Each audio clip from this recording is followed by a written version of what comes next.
सास ने पढ़ी कक्षा 12वीं। पाखी एक मल्टीनेशनल कंपनी में काम करने के साथ सोशल एक्टिविस्ट भी होती है, जो ऑफिस खत्म होने के बाद शाम को घर आकर जरूरतमंद छोटे बच्चों को फ्री में पढ़ाती है। उसकी इस खूबी से बाकी लोगों के साथ सास भी बहुत खुश होती है। तुम सच में बहुत अच्छा काम कर रही हो बेटा, बस ध्यान रखना बच्चे आधे रास्ते में कहीं भटक ना जाए। भटकने से मेरा मतलब सिर्फ गलत काम करना नहीं है। कोई घर की जरूरत के लिए नौकरी करने लगे या किसी के घर वाले उसकी शादी करा दे, यह भी तो मंजिल से भटकना ही होता है ना। वाओ मम्मी, मुझे नहीं पता था कि आप पढ़ाई को लेकर इतनी पर्टिकुलर हो। पर फिक्र मत कीजिए, इनके साथ ऐसा कुछ नहीं होगा। बहू की बात पर मुस्कुराकर सास चली जाती है और पाखी बच्चों को पढ़ाने में बिजी हो जाती है। उसी रात पाखी और विराट साथ बैठकर बातें कर रहे होते हैं, जिसमें बहू सास की पढ़ाई को लेकर नजरिए का विराट के सामने जिक्र करती है। हाँ, मुझे सब पता है। ऐसे ही नहीं ये नालायक लड़का इतना पढ़ लिया। वो मम्मी ही तो है जिन्होंने बचपन से खाना खाया या नहीं से ज्यादा पढ़ाई की या नहीं पूछ पूछ कर मुझे इतना पढ़ने पर मजबूर कर दिया। वो हमेशा मुझे पढ़ाई और सेल्फ इंडिपेंडेंट होने की इम्पोर्टेंस याद दिलाती रही, और आज मेरी ये सरकारी नौकरी, इतनी अच्छी पोस्ट, उसी का तो नतीजा है। वाओ, अगर मम्मी इतनी पढ़ी लिखी है तो कोई जॉब क्यों नहीं करती? और अगर जॉब नहीं करती तो मेरे साथ बच्चों को ही पढ़ा ले। तुम्हें किसने बोला कि मम्मी पढ़ी हुई हैं? उन्होंने तो अपनी 12th क्लास भी पूरी नहीं की। उससे पहले ही नाना जी ने मम्मी की शादी करा दी। शायद इसलिए पढ़ाई और अपने पैरों पर खड़े होने को लेकर उनकी सोच ऐसी है, क्योंकि वो खुद ये सब करना चाहती हो। पत्नी की बात सुन के विराट भी सोच में पड़ जाता है। दोनों मिलकर प्लान बनाते हैं और अगले दिन बच्चों को पढ़ाते हुए पाखी उनके पास एक कुर्सी एक्स्ट्रा लगा देती है। ये एक कुर्सी ज्यादा किसके लिए लगाई है बेटा? कोई नया बच्चा आने वाला है क्या?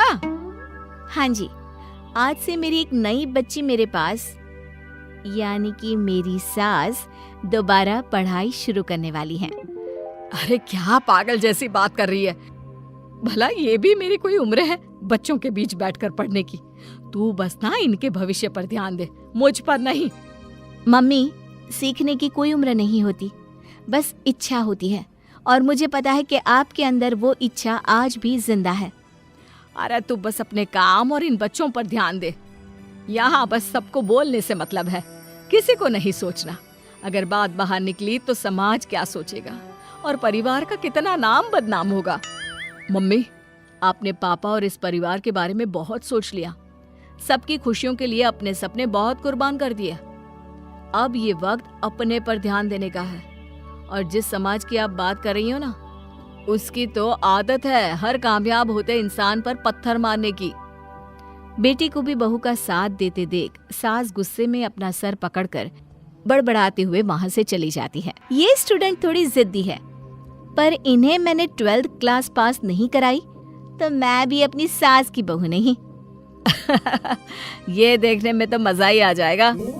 इसी के साथ पति पत्नी मिलकर सास को पढ़ाने के मिशन पर लग जाते हैं, लेकिन सास उनकी हर कोशिश को नाकाम कर देती है। एक शाम विराट अपनी मम्मी के लिए 12th क्लास की बुक्स लेकर आता है, जिन्हें देखकर इस बार सास का गुस्सा उन दोनों पर मानो फूट ही पड़ता है।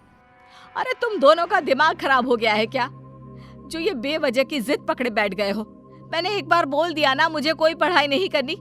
इसके बाद मेरी पढ़ाई को लेकर मुझे घर में कोई जिक्र नहीं चाहिए। पोता पोती पकड़ने की उम्र में किताबें पकड़ूंगी तो अच्छी लगूंगी क्या? अरे परिवार का मजाक बन जाएगा। मम्मी, पोते पोती आप पढ़ने के बाद भी तो खिला सकती हो।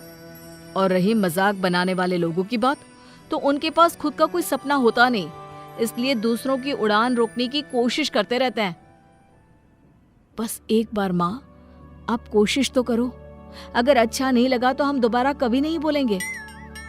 बेटी की बात सुनकर माँ सोच में पड़ जाती है और ये सोचती है कि थोड़े दिन पढ़ लेती हूँ और उसके बाद पढ़ने में अच्छा नहीं लग रहा, ये बोलकर मना कर दूंगी। ऐसी प्लानिंग बनाकर वो पढ़ने के लिए तैयार हो जाती है। मौके का फायदा उठाकर तुरंत वे लोग सास का ओपन से 12th में एडमिशन करा देते हैं। मम्मी, आज से आपकी सारी जिम्मेदारी मेरी। अब तो आपका नाम टॉपर के लिस्ट में आने से कोई नहीं रोक सकता। ये मेरे सीधे बच्चे, इन्हें अंदाजा भी नहीं कि माँ का प्लान क्या है। पाखी सास को पढ़ाना शुरू करती है।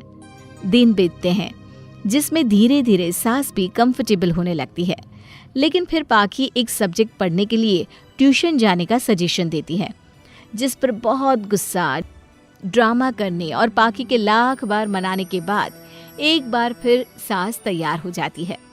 थैंक यू मम्मी, आपको नहीं पता कि आपका 12th क्लास पढ़ना हम दोनों के लिए कितना ज़रूरी है।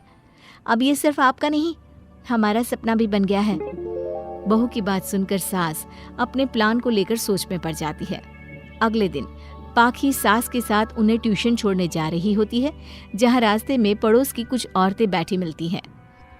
अरे वाह विराट की मम्मी, तुम्हारा इस उम्र में पढ़ाई का कौन सा भूत जाग गया?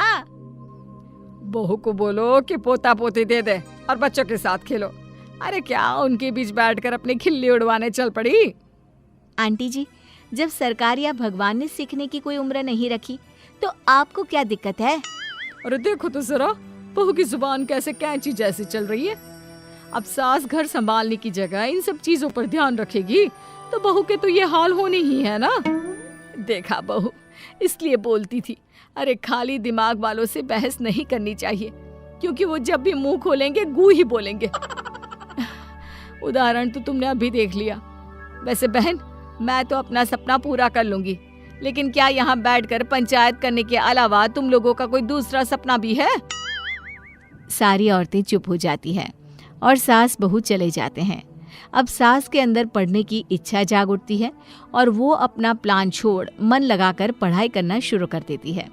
देखते ही देखते 1 साल बीतता है और बोर्ड एग्जाम शुरू हो जाते हैं।